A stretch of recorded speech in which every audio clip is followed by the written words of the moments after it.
Everyone, நாங்கள் எங்கே கிளம்பிட்டுருக்கோம் பார்த்தீங்களாங்க. எல்லாம் பேக் பண்ணி ரெடி ஆகிட்டுருக்கோம் பார்த்தீங்களா. நாங்கள் எந்த ஊருக்கு போகிறோம்னு பார்த்தீங்களாங்க. நாங்கள் வந்து ஸ்ரீவில்லிபுத்தூர் போகிறோங்க. எங்கள் அப்பா ஒரு கோயிலுக்கு தான் போகிறோம். வாங்க போகலாம். எல்லாம் வந்து பார்த்தீங்களா, பெட்ஷீட்லாம் எடுத்து வச்சு ரெடி ஆகிட்டோம். எல்லாத்துக்கும் பேக்கிங் பண்ணவும் இதுக்கே டைம் சரியாக இருந்ததுங்க. இன்றைக்கி தான் ஃபஸ்ட்டு நாள். ஒன் மந்த்துக்கு அப்புறம் கிளம்புறோம் வெளியில். இவங்க எல்லாம் இட்லி எடுத்து பேக் பண்ணிக்கிட்டோங்க. ஒருத்தருக்கு பிடிச்சது கார சட்னி வேணும்னாங்க, ஒருத்தர் வந்து சாம்பார் வேணும்னாங்க.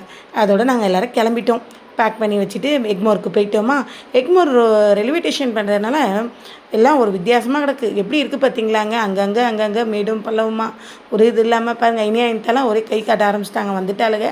ரொம்ப வெயில் வேறங்க, தாங்க முடியல. ட்ரெயினில் லைட்டு கூட போடாமல் இருந்தாங்களா. நாங்கள் எல்லாத்தையும் பார்த்து வெயிட் பண்ணி கொஞ்சம் நேரம் பொறுத்து போகலான்னு ஏறிட்டோங்க. அதோட என் தங்கச்சி மருதாணி அரைச்சிட்டு இருந்தாளா.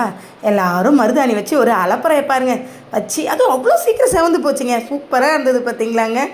அதோட நம்ம ஸ்ரீவில்லிபுத்தூர் காலையில் விடிஞ்சு வந்துருச்சுங்க.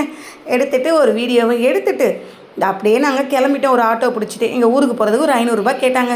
ஆட்டோ பிடிச்சி போனால் அந்த ஏரியாவில் ப்ளசண்டிங்காக இருக்குது பாருங்கள். இந்த மூமெண்ட்ஸ்லாம் ரொம்ப அழகாக இருந்ததுங்க. நான் எதிர்பார்க்கவே இல்லை இந்த மாதிரி மூமெண்ட்ஸ்லாம் இருக்குமான்னு. எவ்வளோ இயற்கை காட்சி நம்ம வரைஞ்ச மாதிரி இருக்குது பார்த்தீங்களாங்க. அந்த படம் வரைஞ்சா எப்படி இருக்கும் அந்த மாதிரி இருக்குங்க. சூப்பராக இருந்தது இந்த ப்ளசண்டிவ்லான ஒரு மூமெண்ட்ஸு.